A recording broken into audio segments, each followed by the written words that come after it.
Have you ever bought a coin at its peak, only to watch it crash? Why do we always seem to buy the top? It's not bad luck, it's psychology. Welcome back. Today, we're diving deep into the psychology of FOMO, fear of missing out. We've all felt that rush when an asset is pumping, and you're afraid you'll miss the boat. But here's the ironic twist, that very feeling often leads us to buy at the exact worst time. In this video, we'll break down the mental traps that cause this behavior and, more importantly, give you a step-by-step plan to overcome them. By the end, you'll understand why your brain is wired to lose money in the markets, and how to rewire it for success. So, if you're ready to take control of your trading decisions, keep watching. Let's face it, FOMO is not just a buzzword, it's a powerful biological response. When we see prices climbing, our brain releases dopamine, the same chemical associated with pleasure and reward. We imagine the profits we could make, and we panic at the thought of others getting rich without us.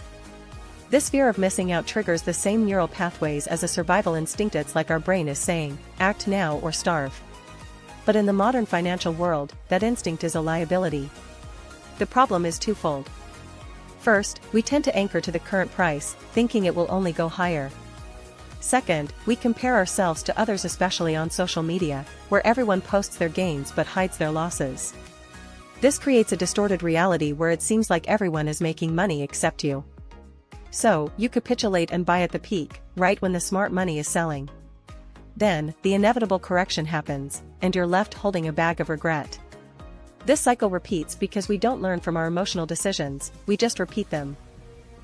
So, how exactly does FOMO work in your brain? Let's break it down step by step.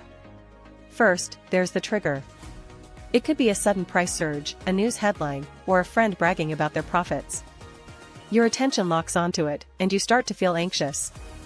Second, there's the amplification. As the price climbs, the media and social media amplify the hype. You see more and more posts about how this is the next big thing. This creates a feedback loop. The more you see, the more you want in. Third, there's the emotional hijack. Your logical mind takes a backseat as emotions take over. You start to rationalize, this time it's different, it's going to keep going, I don't want to miss out. You ignore the fundamental risks and focus only on the potential gains. Fourth, there's the action. You finally pull the trigger and buy. The initial euphoria feels great, but it's short-lived. The market corrects, and you're stuck with a loss. The pain of loss is psychologically twice as powerful as the pleasure of gain. This is called loss aversion. So, your FOMO leads to a loss, which then triggers another emotional response, fear. You sell at the bottom, only to see the price recover later. It's a vicious cycle. The most fascinating part is that this behavior is well documented in behavioral finance. Studies show that individual investors consistently buy high and sell low, largely due to emotional decision-making. The famous phrase, "the crowd is wrong at turning points," sums it up perfectly.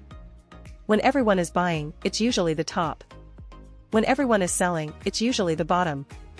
But why do we fall for it every time? Because our brains are wired to seek social proof. We think, if everyone else is doing it, it must be right. But in the world of investing, the herd is almost always wrong. Now, let's talk about how to break this cycle. Here are my top strategies to overcome FOMO and make rational decisions. First, set clear rules before you trade. Write down your entry and exit criteria before you even open your trading platform. Decide how much you're willing to lose, and stick to it. This removes the emotional element from the decision. Second, use a checklist. Before buying, ask yourself, why am I buying this? Is it based on solid research or just because it's going up? What is the potential downside? If you can't answer these questions logically, don't buy. Third, take a break. When you feel the urge to buy during a spike, step away from the screen for at least 15 minutes. Go for a walk, meditate, or do something else. This gives your emotional brain time to cool down and your logical brain to take over. Fourth, practice delayed gratification. Instead of buying immediately, set a rule that you must wait at least 24 hours before making a purchase. If the opportunity is still there after a day, then maybe it's worth considering. But often, the urgency fades, and you'll realize it was just FOMO talking. Fifth, focus on the process, not the outcome. Instead of obsessing over profits, focus on making good decisions. If you make a well-reasoned trade and it goes against you, that's okay. But if you make an impulsive trade and it goes up, that's a bad trade. Over time, good process will lead to good results. Finally, learn to embrace missing out. It's impossible to catch every opportunity. There will always be another one. The key is to be patient and wait for the right setups. As the famous investor Warren Buffett said, the stock market is a device for transferring money from the impatient to the patient. In conclusion, FOMO is a natural human emotion that, if left unchecked, can destroy your portfolio. But by understanding the psychology behind it and implementing these strategies, you can take control of your decisions. Remember, the goal is not to avoid every loss, but to make rational, informed choices that align with your long-term strategy. I challenge you to apply these techniques the next time you feel the urge to buy a rally. Write down your rules, take a break, and think long-term. Let me know in the comments how it goes. And if you found this video helpful, please like, subscribe, and hit the bell icon for more insights into trading psychology. Until next time, stay disciplined and happy investing.